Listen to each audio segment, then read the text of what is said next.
अरे घर में देर से उठना तुम्हारे ससुर जी के दिमाग को हिला देता है, तो कोशिश करना कि तुम 8 बजे ही जाग जाया करो। और दूसरी बात बहुओं, मुझे कहने में अच्छा तो नहीं लग रहा है, वो मेरे घर की पहली और बड़ी बहू है, लेकिन फिर भी मैं तुम्हें बता देती हूँ। तुम दोनों ने अपनी जेठानी को देखा नीचे, उस गूंगी औरत को? उससे ज्यादा नहीं बोलना, न ही उससे घुलना मिलना, क्योंकि वो परिवार को तोड़ने वाली औरत है, जोड़ कर रखने वाली नहीं, समझ आया? वो नीचे जो थी वो हमारी जेठानी थी। क्यों माँ जी, ऐसा क्या किया उन्होंने जो आप उन्हें घर तोड़ने वाली बोल रही हैं? समझ नहीं आता है क्या, या पहले ही दिन में मेरी डांट सुनने का शौक चढ़ रहा है? मैंने कहा ना कि तुम उससे ज्यादा बात नहीं करोगी तो बस नहीं करोगी, समझ में आ गया तुम्हें? अब चुप करो, जरूरी नहीं कि बाल की खाल को ही नोचा जाए, बड़े लोगों की बातों को यूं ही भी मान लेना चाहिए। शारदा की बात को सुनकर बहुएं चुप हो गईं। वो अभी अभी ही घर आई थी, तो वो समझ नहीं पाए कि वो क्या बोले। अपनी सास की बात को उन्होंने मान लिया। दोनों बहुएं अपनी सास की बात को सुनकर अपने अपने कमरों में चली गईं। बेचारी पूनम रसोई में ही थी। चलो ये रसोई भी साफ हो गई।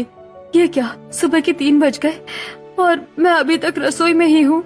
जल्दी से जाकर सो जाती हूँ, सुबह को जल्दी भी उठना है। सिवाय घर में पूनम के कोई जागा हुआ नहीं था। वो अपने कमरे में गई, जिसके बाद वो जमीन पर ही सोने को लेट गई। उसका पति बेड पर सोता था और वो खुद जमीन पर सोया करती थी। ऐसे ही अगली सुबह, ए पूनम, पूनम। क्या हुआ? मुझे देर हो गई है क्या?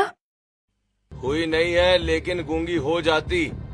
वो तो शुक्र है कि मैं जाग गया तो तुम्हें जगा दिया। तुम क्या गूंगी के साथ बहरी भी हो गई हो? संजय की बात का पूनम ने कोई जवाब नहीं दिया। वो उठकर बस तैयार हो गई, जिसके बाद वो नीचे आ गई। नीचे नई बहुओं की पहली रसोई की रस्म की तैयारी चल रही थी। माधव, अपनी बहन को तो फोन करके बुला ले। Okay mom. नमस्ते माँ जी। नमस्ते सभी को। नमस्ते नमस्ते। इसको तो पीछे वाली को कोई तमीज ही नहीं है कि बड़ों को कैसे आदर किया जाता है। अरे अब क्या बुत बनी खड़ी ही रहोगी? यहाँ मैं माँ जी आती हूँ जी, बताइए। जा, मेरी बहुओं के लिए पहली रसोई बनाने के हिसाब से रसोई को साफ कर दे। जी। पूनम बिल्कुल एक कठपुतली की तरह थी। उसके घर वाले उससे जो कुछ करने को बोलते थे वो कभी मना नहीं करती थी, बस उनके इशारों पर नाचती रहती थी। ऐसे ही आज भी वो चली गई और जल्दी जल्दी से कर देती हूँ, कहीं मेरे ऊपर फिर से डांट न पड़ जाए। वाह, रसोई तो काफी अच्छी है और ये तो काफी साफ भी लग रही है। तो आप क्यों मेहनत कर रही हैं भाभी? अरे तुम यहाँ क्यों आ गई दिव्या और दीपिका? सोचा आपकी मदद ही कर दे। बस, कोई जरूरत नहीं है इस गूंगी की मदद करने को सोचने की भी। बात समझ आई? चल गूंगी, चुपचाप खाना बना। खाने में खीर, पूरी, सब्जी, हलवा और चावल बना देना और मेरी बहुओं से चम्मच चलवा देना, समझ आया? मेरी बहुओं ने अगर और मेहनत की ना तो मुझसे बुरा कोई नहीं होगा। चलो बहुओं, तुम आ जाओ। माँ जी, लेकिन पहली रसोई तो हमारी है ना? जितना बोला है बस तुम वो करो। चल गूंगी, काम पर लग जा। शारदा की बात को सुनकर बहुएं रसोई से निकल गईं और थकी हारी पूनम फिर से खाना बनाने में लग गई। जब खाना बन गया तो देवरानियों ने उसमें चम्मच चला दिया। उन्हें ये सब अच्छा तो नहीं लगा। ऐसे ही दोपहर हो गई और अब सभी खाना खाने को बैठे हुए थे। रितेश और भूमि भी घर आ गए थे। अरे जीजा जी बैठिए। दिव्या और दीपिका, तुम दोनों भी बैठ जाओ बेटा। सभी बैठ जाओ सिवाय पूनम को छोड़कर। अरे भाभी को क्यों मना कर रहे हो? साले जी बैठने दो, इसके लिए जगह नहीं है। चलो खाना शुरू करो। गूंगी, चल सभी को खाना परोस। पूनम ने सभी को खाना परोसना शुरू किया। वो बेचारी कुछ भी नहीं बोलती थी। उसको देखकर उसकी देवरानियों को उसके ऊपर तरस आने लगा। बाबा, आपको क्या दे दूं? जो कुछ है सब दे दे गूंगी। कहाँ तो तेरे मुंह से कुछ निकलता नहीं है, और जब निकलता है तो ऐसी ही उल्टी बात। माफ कर दीजिए बाबा। बेचारी पूनम ने सभी को खाना परोसा और उसके बाद वो परोसते हुए रितेश के पास चली गई। जहाँ जाते ही उसके हाथ पांव सभी कांपने लगे। क्या बेकार की आवाजें निकालने जा रही हो? तुम शांति से खाना नहीं परोस सकती हो क्या? माफ कीजिए दीदी, बस निकल गया। पूनम ने किसी तरह खाना निकाल दिया, लेकिन काला अक्षर भैंस बराबर, ये कहावत तेरे लिए ही बनी हुई है पूनम। मैंने रसोई में छाछ भी तो खट्टी करने को बोला था, तूने लाकर क्यों नहीं रखी है? मैं लाती हूँ। पूनम रसोई में चली गई। उसके जाते ही रितेश का दिमाग काम करने लगा। चल रितेश, अब तेरी बारी है। अरे नहीं नहीं, अरे ये क्या हो गया? माफ कीजिएगा, मैं इसको साफ करके आता हूँ। रितेश ऐसे बोलकर साफ करने को उठा, लेकिन वो असल में रसोई में जा रहा था जहाँ बस पूनम थी। नमस्ते भाभी जी। कौन है? अरे हाँ, मैं पहचाना नहीं क्या? क्या चाहते हो? कुछ नहीं, बस आपके इन नरम नरम हाथों से अगर एक गिलास पानी मिल जाता तो। ये लीजिए। लाइए। छोड़िए मेरे हाथ को, छोड़िए, मैं कहती हूँ छोड़ो। भाभी इसमें को जरा मुझे सब्जी। दिव्या एकदम रसोई में आ गई, जिसकी वजह से रितेश ने पूनम का हाथ छोड़ दिया और उसके हाथ से पानी का ग्लास भी छूट गया। क्या हो रहा है यहाँ? और जीजू, आप तो बाथरूम गए थे ना? हाँ, वो मुझे प्यास लग रही थी तो मैं यहाँ आ गया। चलता हूँ। भाभी क्या बात है, आप कुछ परेशान लग रही हैं। मुझे बताइए, मैं आपकी बहन की ही तरह हूँ। नहीं, कुछ भी बात नहीं है, तुम चिंता नहीं करो, सब ठीक है। ठीक है। पूनम का चेहरा पूरा उतर गया था। दिव्या को शक सा तो हुआ, लेकिन उसने ज्यादा पूछताछ नहीं की। कुछ ही देर के बाद सभी खाना खाकर निपट गए।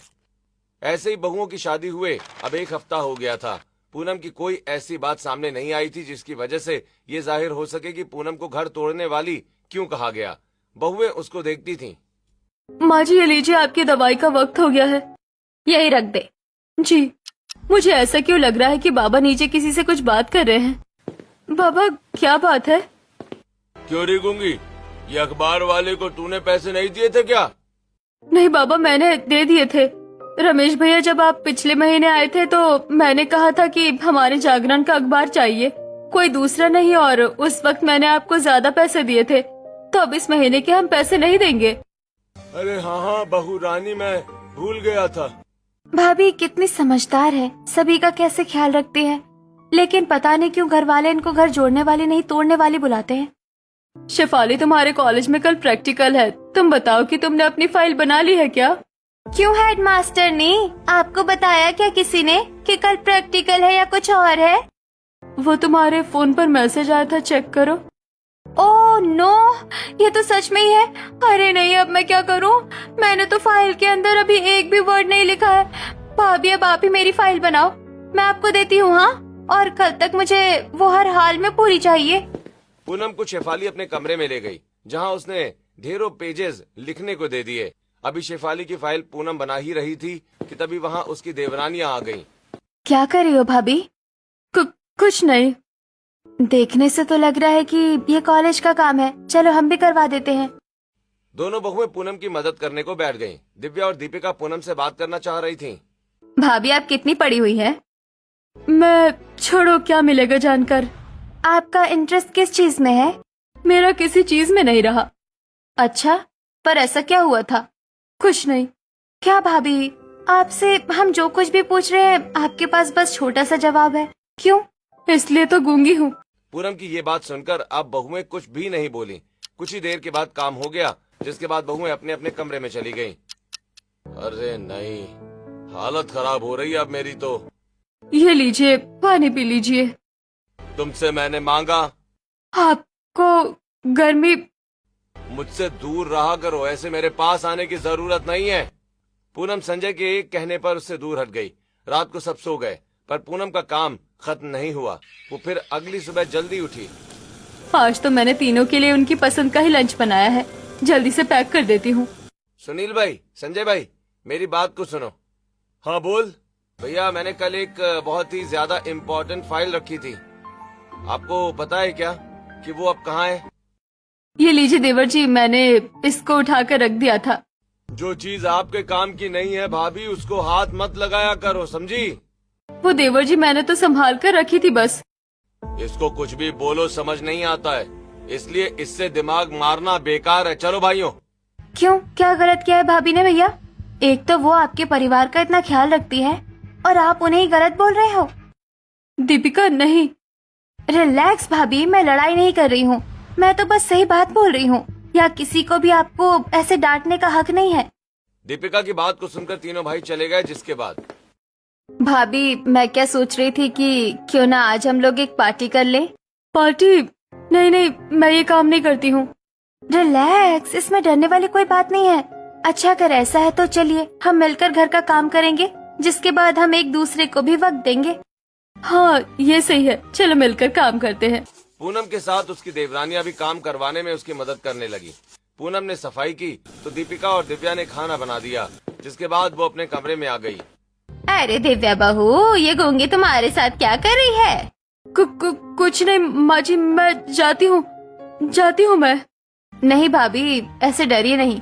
माँ जी हम बहुएं बस आपस में गपशप कर रही हैं। इस गूंगी को यहाँ से भेज दो, इसके साथ रहने की कोई जरूरत नहीं है।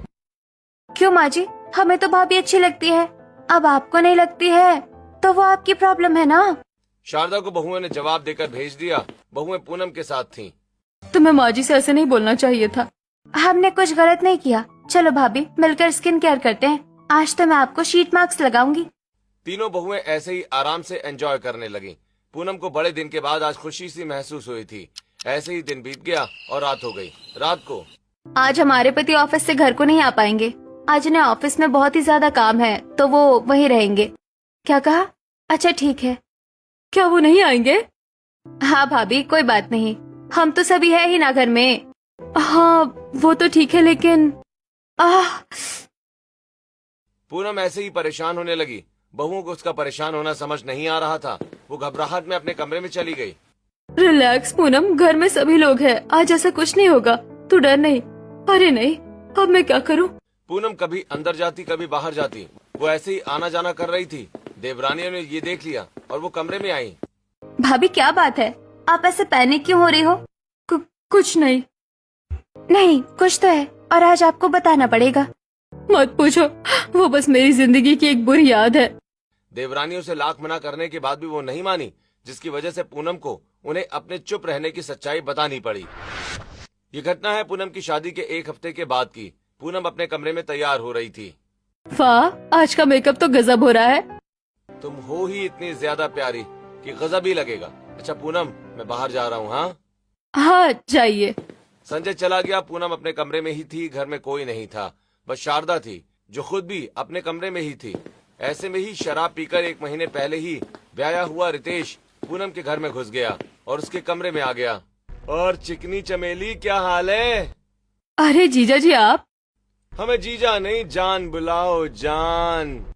क्या बदतमीजी है ये क्या? आपने तो शराब पी हुई है। संजय जी मदद कीजिए, बचाओ बचाओ। आवाज जरा कम निकालो जाने मन, कोई सुन लेगा। छोड़ो मुझे, बचाओ बचाओ। पूनम चिल्लाते हुए भागी। उसकी आवाज को सुनकर बाहर गया हुआ संजय और बाकी के घर के सदस्य वहां आ गए। पूनम भागते हुए अपनी सास से लिपट गई, जिसके बाद माँ इस आदमी ने मैं बता भी नहीं सकती हूँ कि इसने क्या किया। क्या किया? हाँ माँ मुझे ही मार रही है, जबकि मेरी कोई गलती नहीं है। क्यों बे, क्या किया तूने? रितेश बेटा, संजय छोड़ दे इसको। ये तेरी बहन का सुहाग है। उसका हफ्ते 10 दिन पहले ही बसा हुआ घर उजड़ जाएगा, तो छोड़ दे इसको। अच्छा तो ये बात है। अरे आप सभी लोगों की सोच ही छोटी है। आपको क्या लगता है कि मैं अपनी पत्नी को छोड़कर इसके पास आऊंगा? एक हफ्ते के बाद भूमि का जन्मदिन है। मैं तो उसके लिए इनसे कुछ डिस्कस करने आया था, क्योंकि ये भी नई है और मैं भी। लेकिन थू, आजकल की ये दुनिया। रितेश की झूठी बातों में सभी आ गए। और मेरी बेटी का घर तोड़ना चाहती थी, पागल लड़की। संजय इसको समझा दे, आइंदा अगर इसने अपने मुंह को खोला तो मुझसे बुरा कोई नहीं होगा। बस वो दिन है और आज का दिन है, मैं गूंगी हो गई। सब कुछ सुनते हुए समझते हुए बस मुझे झेलना पड़ा और पड़ता रहेगा। मेरे पति का मेरे ऊपर से विश्वास उतर गया, सब बदल गया। भाभी आपने सब कैसे झेल लिया? आप कमजोर नहीं हो। कमजोर नहीं हूँ, लेकिन मजबूर हूँ। मेरे मायके वालों ने कर्जदार होकर मेरा ब्याह करवाया और अब मैं यहाँ से कहीं नहीं जा सकती हूँ, चाहे अब मैं चाहूँ या ना चाहूँ। पूनम की बात को सुन के दोनों बहुओं को समझ नहीं आया कि अब वो क्या बोले। लेकिन लेकिन आप चिंता नहीं कीजिए। सच कितना ही कमजोर और छोटा क्यों ना हो, 1000 झूठ को भी खत्म कर देता है। जीजू का भी असली चेहरा सामने आ ही जाएगा। बहुओं ने ऐसे ही पूनम को समझाया और वो उसके डर की वजह से सारी रात उसके साथ ही रही। जैसे ही अगला दिन आया तो भूमि और रितेश दोनों आ गए। हेलो मम्मा। अरे माँ की याद आती है तुझे? बाबा का क्या? अरे बाबा, आप तो मेरी जान है। अब देखो, आ तो गई हूँ मैं आपके पास। अब कई दिनों के बाद ही जाऊंगी। अरे भाभी जी, आप तो दूर से ही चमक रही हैं। अच्छा। लाइए पानी तो लाकर पिला दीजिए अपने हाथों से। पूनम रितेश की बात को सुनकर कांप गई, लेकिन अब उसकी देवरानियां उसके साथ थीं। अरे जीजू, भाभी के क्यों, हमारे हाथों से पी लीजिए, हम तो नई बहुए हैं। What nonsense. अरे भूमि जी, मजाक था। रितेश बहुओं की बात से जल गया।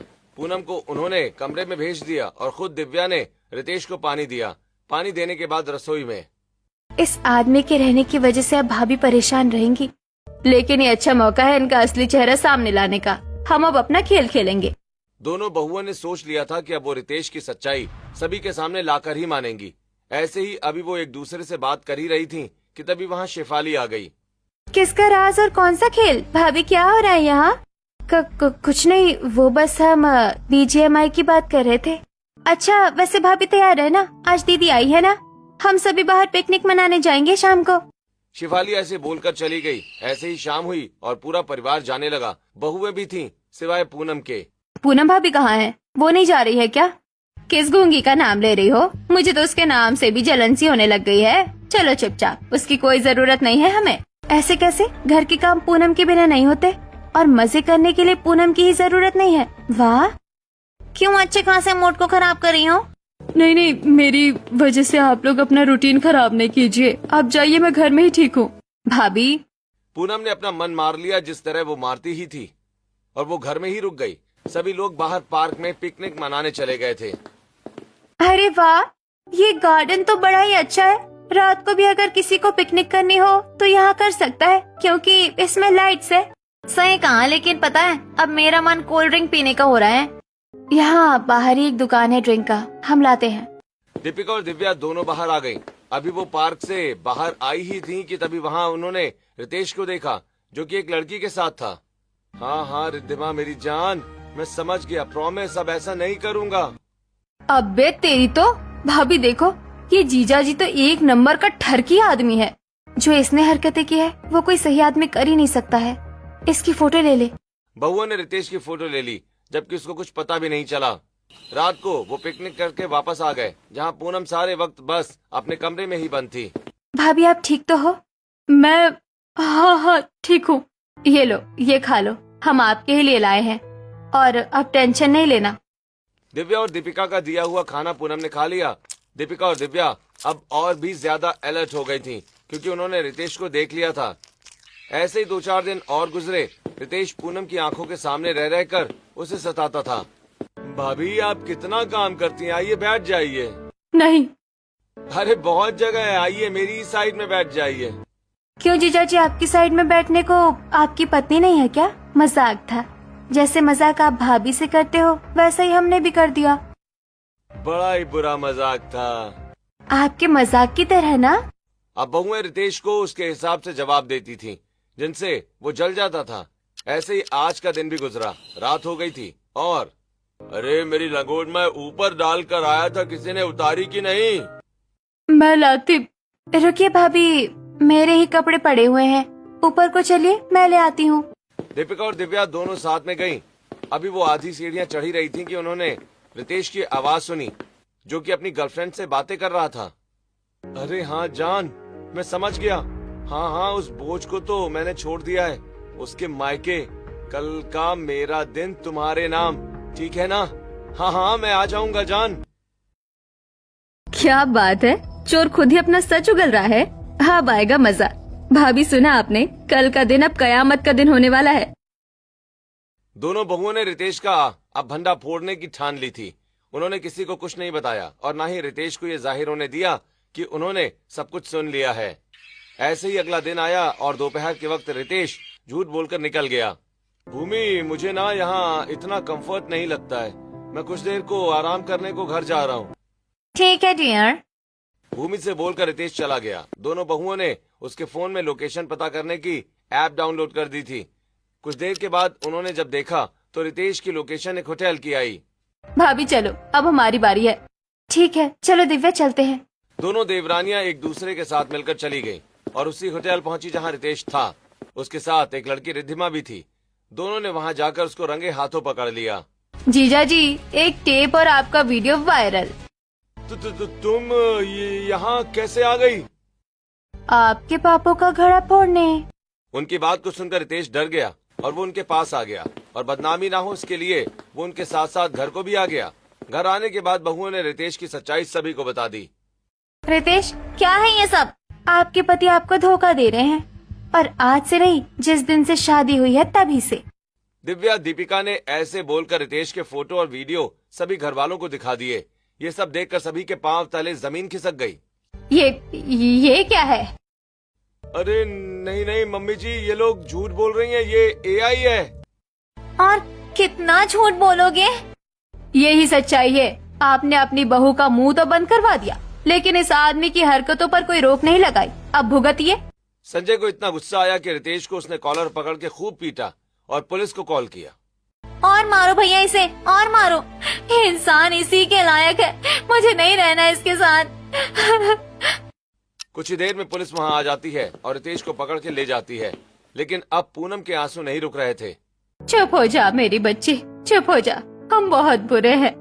मुझे माफ कर दो पूनम, तुम्हारा पति होने के बावजूद भी मैंने तुम पर भरोसा नहीं किया।